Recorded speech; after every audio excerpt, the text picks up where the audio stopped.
Rocky's Secret Files. Secret Files. It's the kind of bleep you never knew existed. Kunwari inosente, pero boy naman pala. Rocky's Secret Files. Secret Files.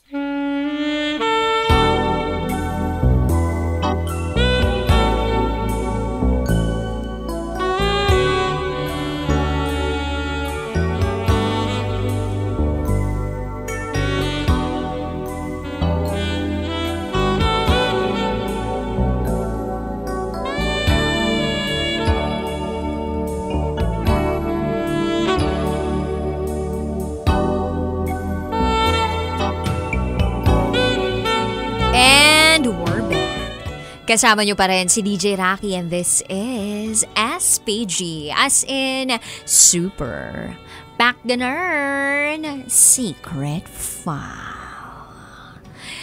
At eto nga po ang SPG Secret File ng ating kabisyo na si Nando na nagbibigay pugay sa kanyang yumaing ama.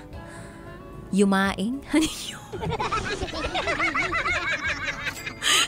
Sabog yan, yumaing ama yun. Yumaong ama. Sumalangit na mga kanyang kaluluwa. Ayan, napagkwentuhan naman nila ng kanyang tita na etong ang papa niya yung pinakamaloko sa kanilang magkakapatid. At etong papa niya na ito may ginawang kalokohan para mapansin ni crush. At etong crush niya, ginawa niya ay kinuhaan niya ng kulot na buhok yung pagitan ng legs niya. Tapos bumunot siya ng buhok nung crush niyang babae. Tapos sinabi ba naman doon na, patay na buhok. Tapos sabi ng babae, ay patay nga. Tapos yun, naging magtropa sila. Tapos naging magjowa. Pero sa bandang dulo, ang nanalo pa rin ay yung mama ng ating SPG Secret File Sender. At ayun, naging patay na patay yung papa niya dun sa mama niya. At sa kalaunay, namatay na rin yung papa niya. So sumalangit nawa at kanyang papa. At Happy Father's Day po sa lahat ng mga papang nakikinig dyan. So pakinggan na natin yung mga kabisyo nating nag-share ng kanilang mga thoughts, comments, suggestions, violent reactions. Ito po ang sabi ni Yormies. Nakakalbo naman kasi yung ball squared kapag tumatanda ang tao, DJ Rocky. Ito ba yung sagot dun sa tanong ko tungkol sa ang kalbo ba tinutubuan din ng buhok sa pagitan ng legs? Ang panot ba? Sa gilid lang din yung tubo nun sa pagitan ng legs. Matumal din ba yung pagtubo ng buhok? Charot with the rot. Anyway, ito naman sabi ng Igop Moto Vlog. Good day, DJ Rocky. Bago ang lahat, Happy Father's Day sa lahat ng tatay like me. Pet Malu pala talaga ang father ni SPG Secret File Sender. Ang daming kalokohan. Si Erpat naman kamukha ni Rudy Fernandez, kaya matinik sa chicks. Well, pabati mo muli sa Paps pa-install Moto Works, we are the boss, grab cars and solid independent riders group Capitolio chapter. Drive safe and ride safe always. Maraming salamat, DJ Rocky from Igop Moto Vlog. Uy, Happy Father's Day pare. Ito naman sabi ni Red. Hi DJ Rocky, para kay Nando, idol ko ang papa mo dahil bukod sa pagiging sweet ay mapamaraan din siya. Condolence nga pala sa pagkawala ng papa mo. Tungkol naman sa tanong na ball squared ni DJ Rocky, oo nga, kulubot yun. Kinukuha yun kapag makati. Minsan kapag bagong uwi sa bahay at sobrang kati. Minsan pag bagong bihis ng damit. Sarap bunutin noong kulubot na buhok na yun. Minsan kapag bagong maligo, binubunot din yun. Kapag nag-aantay ng tulo sa gripo, aminin ng iba dyan, pastime natin ang bumunot ng ganyan. Charot with harot from Redro. Kapag nag-aantay tayo na mapuno ang timba natin habang tayo'y jumijerbox, diba? Kung dati ang ginagawa ng mga utaw, magdyaryo, magbasa ng dyaryo o sumagot ng crossword sa dyaryo o maglaro ng sudoku. Ngayon, di ba, cellphone. Pero iba, ang hobby dyan, tumitingin sa baba. Tapos, yun, nabubunot habang umiire. Charot, with harot. Anyway, eto naman sabi ni Charles Sanko. May 5 parte sa katawan or 5 parte sa katawan ng mga kalalakihan kung saan sila tinutubuan ng buhok. Sa ulo, sa baba, sa kilikili, sa legs at sa private part. Buti si Zazimo sa legs lang pinulot. Pero kung sa pribadong parte yan, ay sus Ginoo, aariba si babae. Alam mo Charles Sanko, feeling ko hindi sa legs yon, sa pagitan nga ng legs. Actually nga na-imagine ko nga yung SF na yun almost 5 years na, yung isinawsaw ang makapangyarihang panty sa kape. Oo, wala naman daw nangyari. Pero mayat maya tumalsik yung spoiler alert, alam nyo na yung SF na yun. Search nyo na lang sa YouTube, wala, mahalungkat ko lang. Yun lang, DJ Rocky from Charles Sanko. Actually, very memorable sa akin yung kadiring SF na yun kasi piniga niya yung katas ng panty niya dun sa iinuman nung jowa niya at yun daw ay para magtagal sila. O diba? What kind of sorcery is this? Anyway, ito naman sabi ni Brian Mariano. Ay, ang dami. Okay. Yung tungkol sa pagbubunutan ng buhok, ang mahalaga syempre yung malinis tingnan kahit itsurang patay na bukod. Hindi yung sa lalaki. Amoy na galing sa sariling sikap o yung sa babae, amoy likido na kakagaling sa kung saan man. Ang mahalaga ay mahalin ang tatay natin. Sa akin naman sa iisang eskwelahan nagkakilalang mama at papa ko at andun yung tradisyon na harana na ginagawa ng papa ko. Yun lang ang masasabi ko. Happy Father's Day sa lahat ng tatay. Oy, thank you, Brian Mariano. Eto pa sabi ni Chris Mendoza. Para kay Lovely, kahapon pala yun. Siguro kinulam na sa patay na buhok. Kinulam sa patay na buhok. Alan Chan, mas maganda ahit para piling mo, bata ka ulit. Oo nga, no, kapag ahit, parang, batang bata, fresh to fresh. Sabi ni Jason Diaz Salvador dito, buhok sa ilong lang kasi binubunot ko eh. Ayan. Ang dami pang nag-comment sa SPG Secret Files. Sobrang dami kasi nagko-comment. Ang bilis po nung pag-akit ng mga comment namin sa live namin sa TikTok tsaka sa FB. But anyway, alam mo kabisyo, wala naman akong masasabi dito kasi ang buhok na alam ko, yung buhok pambabae. Buhok ng panlalaki parang di pa ako nakakakita. Wow! Charot! Uy, darot! Oo, parang, talaga? May ganun pala yun.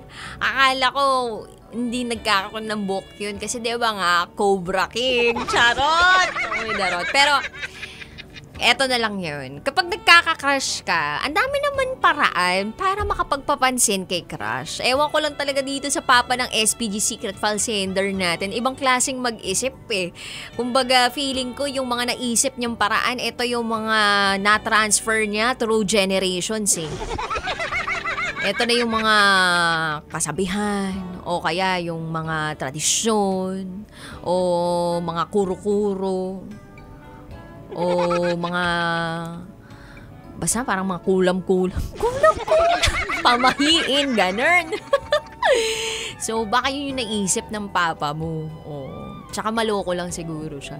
Tapos naisip ko na kaya siguro sila hindi nagtagal kasi dinaan niya sa ganun. May sumpa yung patay na buhok. Kasi kapag patay na buhok daw, mamamatay din daw yung nararamdaman niya para sa'yo. Ganun! Charot! May darot. Pero wala naman yun sa ganun. Kung talagang ang dalawang tao ang pinagtagpo at sila ay nagkagustuhan, nagustuhan nila yung isa't isa, minahal nila yung isa't isa, at gusto nila na ipaglaban yung isa't isa hanggang kamatayan, then magiging sila. At yun na nga yung mama mo. Oh, nakakatuwa lang na merong ganong klaseng kalokohan yung papa mo in the past. And I believe lahat naman tayo nagdaan sa mga ganong klaseng kalokohan.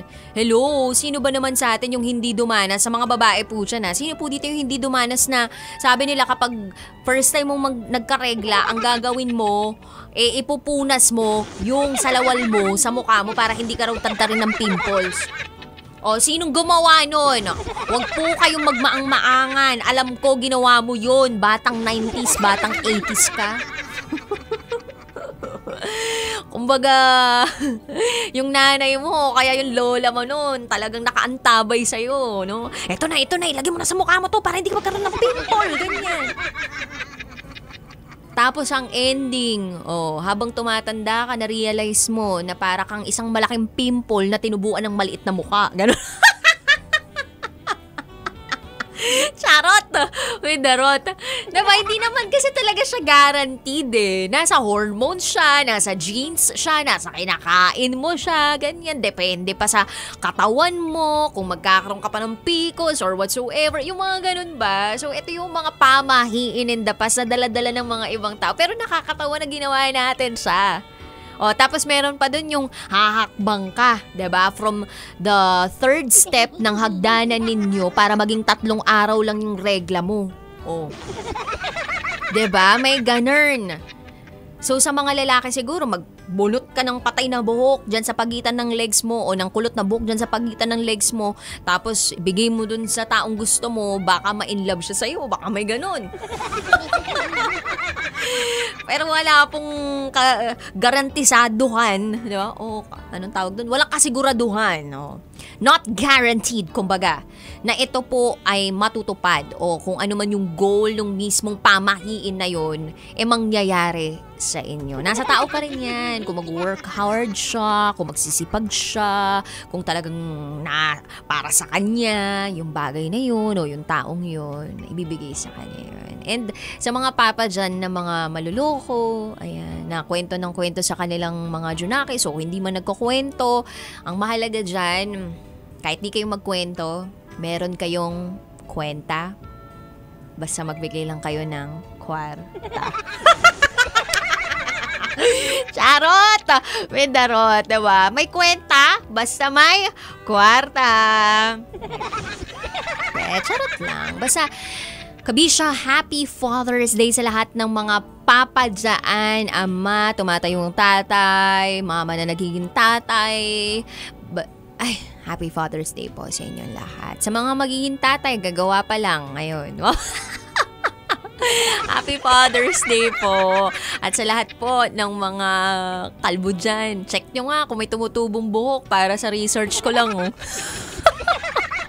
Tsaka sa mga panot dyan, check nyo nga kung sa gilid lang ang tubo niyan o papatak-patak lang, ganyan. Patse-patse lang, gano'n. For research purposes lang din. Tapos sa mga malalago yung book dyan, paano ba yan? Kino-conditioner nyo rin ba yan? Pwede naman mag-shave sa pagkakalam ko. Mahirap pag chinani mo yan. Tsaka mahirap din yung kapag gumamit ka ng 2 daliri mo. Parang hindi mo siya talaga makukuha eh. Sa buhok nga lang eh, sa ulo nga lang, parang ang hirap kuhain eh. Kaya nga na-elibs ako dito sa papa ng SPG Secret File Sender natin kung paano niya nagawang mabunot yun ng ilang segundo lang. Samantalang yung iba, concentrated pa ng mga 5 minuto para lang mabunot yung isang patay na buhok sa kanila. Tapos ito, mabubunot niya lang ng ganun-ganun lang. Ang galing naman, parang naka-ready ka. O baka naglalagas na nung time na yun. At 15, 16, naglalagas na. Di ba nalalagas yan eh? Mahirap yan yung kapag naipit, kapag naka-underwear ka, tapos naipit siya, tapos parang, ay, ang comfy ng feeling, uncomfy, di ba? Hindi ka komportable. Tapos may naipit, tapos parang ang sakit, di ba? Hahanap ka talaga ng paraan para maging komportable ka ulit eh. Simpleng kamot, ganyan. Simpleng talon-talon, simpleng sayaw-sayaw, o kaya babanyo ka na lang, o kaya paayos mo sa iba. Charot! Anyway, if you wanna share your secrets to me, share it to me, raketera@gmail.com. I gotta say, GTG. Hindi pala GTG, BRB lang pala muna. Oh. BRB as in Bathroom Breaker. So with me, DJ Rocky. And you are listening here. This is the song number 1 sa mga pet malong gumapang sa kakalsadahan. 9.7 Love Radio. Kailangan pa bang i-memorize yan? Basic. This is SPG as in Super Pack and Earn Secret File. Kailangan pa bang i-memorize yan? Love Radio Basic!